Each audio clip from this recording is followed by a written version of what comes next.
രാവിലെ മൊത്തത്തിൽ നടന്ന ചർച്ചയിൽ നമ്മുടെ റെന ഫാത്തിമ അതുപോലെ ബിന്നിയൊക്കെ ഉണ്ട്. അപ്പോൾ അവർ ആദില നൂറയുടെ അടുത്ത് ചോദിക്കുന്നുണ്ട്, അല്ല നിങ്ങൾക്കൊരു ഉമ്മയൊക്കെ വയ്ക്കാൻ തോന്നൂലേ ഇടയ്ക്കൊക്കെ? അപ്പോൾ ആദില പറയുന്നുണ്ട്, അങ്ങനെ വയ്ക്കാൻ തോന്നി ഞങ്ങൾ പുതപ്പ് മൂടി ഉമ്മ വെച്ചോളാം എന്ന് ആദില പറയുന്നുണ്ട്. ഉടനെ തന്നെ ബിന്നി, പുതപ്പ് മൂടരുത്, നിങ്ങളെ പുതപ്പ് മൂടിക്കഴിഞ്ഞാൽ അപ്പോൾ അനുമോൾ അവിടെ വരും, പുതപ്പ് മൂടുന്ന കണ്ട അനുമോൾക്ക് പ്രശ്നമാണ്, നിങ്ങൾ ഉമ്മ വയ്ക്കാനാണെന്നും പറഞ്ഞ് അവിടെ ഓടി വരും, അതുകൊണ്ട് നിങ്ങൾ പുതപ്പ് മൂടരുത് എന്ന് ബിന്നി പറയുന്നുണ്ട്. അതായത് അനുമോളെ കളിയാക്കിക്കൊണ്ടാണ് ജിസേലിന്റെ കാര്യം എടുത്തിടുന്നുണ്ട്. ജിസേലിന്റെ കേസിൽ അനുമോൾ പറഞ്ഞ ആ കാര്യത്തെ കളിയാക്കിക്കൊണ്ടാണ് ബിന്നി അവിടെ നിന്ന് എഴുന്നേറ്റ് പോകുന്നത്. അപ്പോൾ ഇതിനകത്ത് ബിന്നിയുടെ ഒക്കെ ഗെയിമിനെ പറയാതിരിക്കാൻ പറ്റില്ല.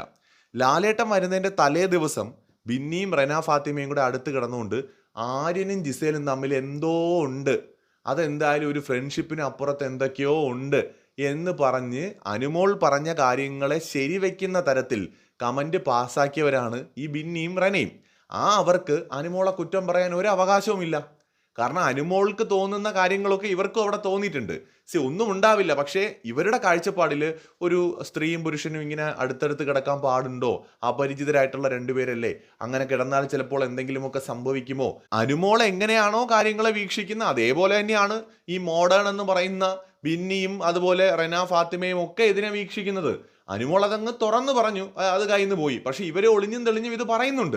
ഇതേ കമന്റ്സ് ഇവർ പറഞ്ഞതാണ്. പക്ഷെ ഇപ്പൊ എന്നിട്ട് വീണ്ടും വീക്കെൻഡ് എപ്പിസോഡിൽ അനുമോൾക്ക് എഗെയിൻസ്റ്റ് ആണ് കാര്യങ്ങൾ പോയതെന്ന് മനസ്സിലാക്കിയപ്പോൾ നന്മ മരം കളിക്കുകയാണ് നമ്മുടെ ബിന്നി. കൂടുതൽ അപ്ഡേറ്റ്സുമായി വീണ്ടും വരാം.